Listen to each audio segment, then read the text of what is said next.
What's going on, everybody? Good to be back. I've eaten about, I don't know, 2 pizzas a day, it felt like, in Italy for the last couple of weeks. So I'm good to be back. This feels normal. This is how we get back to normal. Funny, she made an honest man out of you, huh? Congratulations. Yeah, I got a text confirming the Greg Berhalter news the day that it happened. Oh, jeez. And, I know my good friend Paul Tenorio broke it from, what I saw in some group chats later. I don't know if the timestamps would have been before or after his, but I do know that I looked at it, took a sigh, put my phone down. I didn't know if I had that in me, so I was just proud of myself that I kept the promise on my honeymoon. Such restraint, Tom. Yeah. I will do, babe. I just got to check this text I got. You kind of teased this the last time we had you on, but apparently you timed your wedding ceremony quite perfectly to coincide with a zombie parade. Yeah. Is this, and we've got some photographic evidence. This is unbelievable. This is not that different from my wedding because that's my in-laws behind me. I mean, how iconic. We leaned into it pretty good. We enjoyed it very much. It was hilarious, and it was funny when we walked. So again, like, our ceremony was in the park next to that, and our really venue. Yeah, that was the thing. We walked out, and the zombies were all in full character, and these are just normal people who are really getting into it. I love that.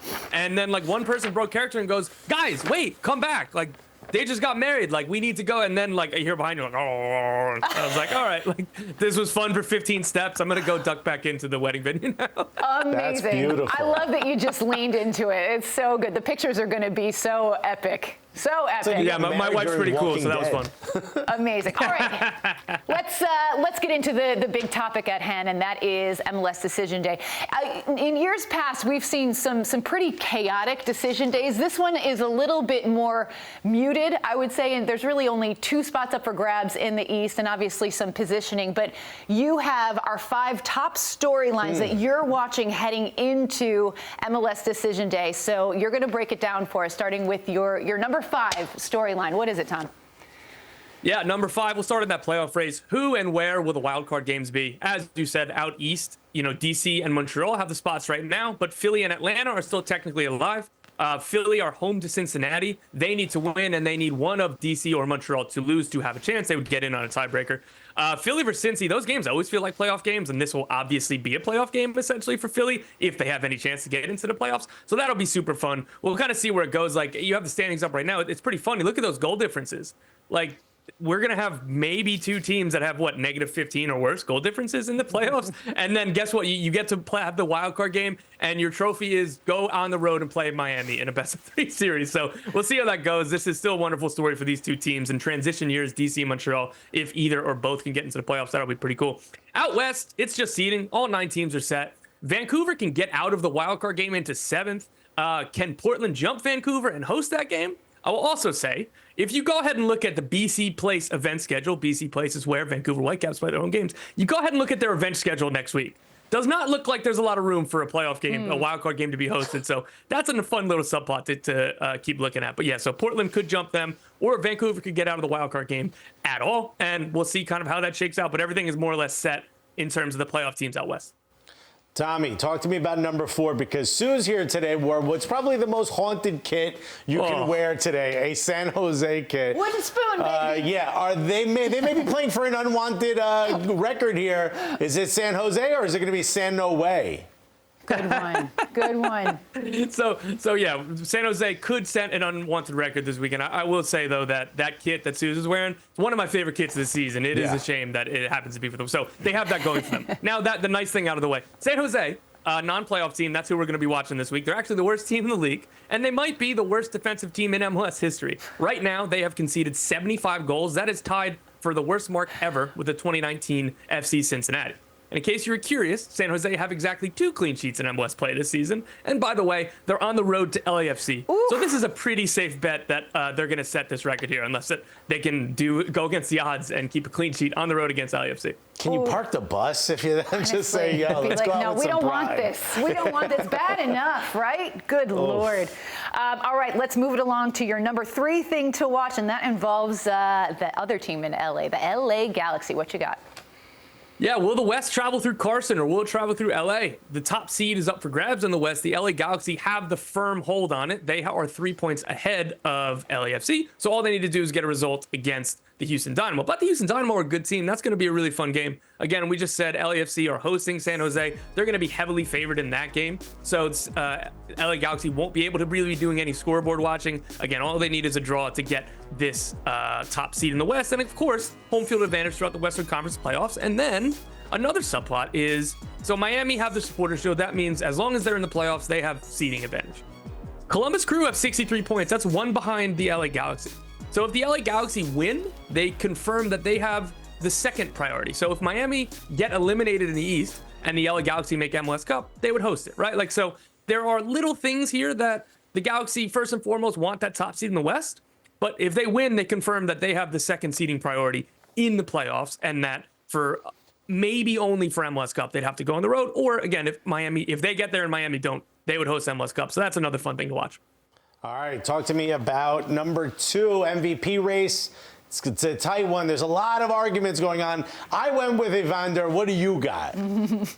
That's funny. And this, my question is it going to be Cucho or Lionel Messi for MVP? Look, I love Evander. He's had a phenomenal season. They didn't finish the season strongly, and I cannot vote MVP for somebody who is going to be in the wild card game. I just can't get over that. So for me, is it going to be Cucho or is it going to be Messi? Messi and Cucho have the same amount of goals plus assists. That's 32. Messi has 17 goals, 15 assists. Obviously, he's done it in much fewer minutes. For me, like, that's part of the discussion, and not in a way that you say, well, per 90 stuff like that, right? Like, per 90, I don't care for MVP. MVP is a season race. Like, playing games matters. But I'm not going to take it away from him just because he hasn't played that many minutes, right? Or as many minutes as Cucho. But Cucho's been every bit as great as Messi. So this is neck and neck. And it feels a little bit silly to say that, like, oh, they've played 33 games. It's going to come down to the 34th.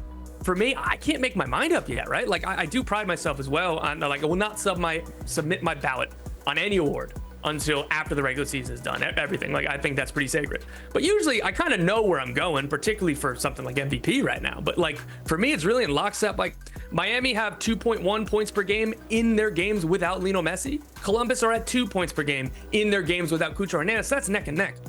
Cucho, of course, has some ancillary stuff that is not supposed to be going into the voting process, but sometimes it seeps in anyway, right? Again, this is an award specifically for the MLS regular season. Cucho has been phenomenal in the CONCACAF Champions Cup. He was phenomenal, even better in the Leagues Cup, right? Like, but those two things are not supposed to be taken into consideration for this award, which really leaves it neck and neck for me, and I cannot wait to see how tomorrow plays out. I mean, it's so easy to make a case for either of those guys, too. And then, I mean, who did I? Denny Bouanga. That's who I threw in yesterday. Yeah. So, yeah, I know. It'll be very interesting. All right, which leads us to your number 1 storyline, which is our Crest Reality Checkup presented by Crest. Smile. Crest has you covered. Tom Bogert, Miami. Are they going to make history? Yeah, so that's it. Will they set the points record? It wasn't looking so good after 3 draws in a row, but they've kind of won out here down the stretch. And this one's really simple. If they win, they set the record. If they don't, then they don't. There won't be a share. There won't be a tie. There won't be any of this. My favorite bit about this game is that they're playing against the New England Revolution. The New England Revolution have the current record. That was in 2021. On the final day of the 2021 regular season, a very bad Inter Miami team, already eliminated from the playoffs, already focused on where are we going on vacation. The players, there was going to be a lot of change from that team year over year. So the players didn't really have any reason to get up for the last game of the regular season against the New England Revolution at home, and we're about to go into the playoffs as the top seed. Miami won that day. Some players like Breck Shea, Blaise Matuidi, and Rodolfo Pizarro. And so that's why that this record's even attainable, because Inter Miami of 2021 beat the New England Revolution and kept them at their 73-point total. So now this weekend, can New England return the favor? Are they going to have a last stand here and preserve their record against Miami, or will it be Lionel Messi and Inter Miami? I'm really fascinated to watch this one too. It's going to be. Yeah, I think it's going to happen. I think it's going to happen. Also, great kit, by the way. I know. Can we talk? Do you know what's so funny, Tom? I'm literally rewatching The Sopranos right now, and so this just hit home. This is fantastic stuff. Tom, great stuff as always. Congratulations again. Thank you so much for the time. I'm sure we will be catching up with you very soon, because you know what happens next. Coaches, get in the X. There's going to be some moving and shaking, and you're going to be all over it, as you always are. Thank you so much. You're the best. Cheers, guys. Love you. All right, we're going to take a break. When we come back, we're looking ahead to a big one in the Premier League this weekend. Liverpool taking on Chelsea. Don't go anywhere.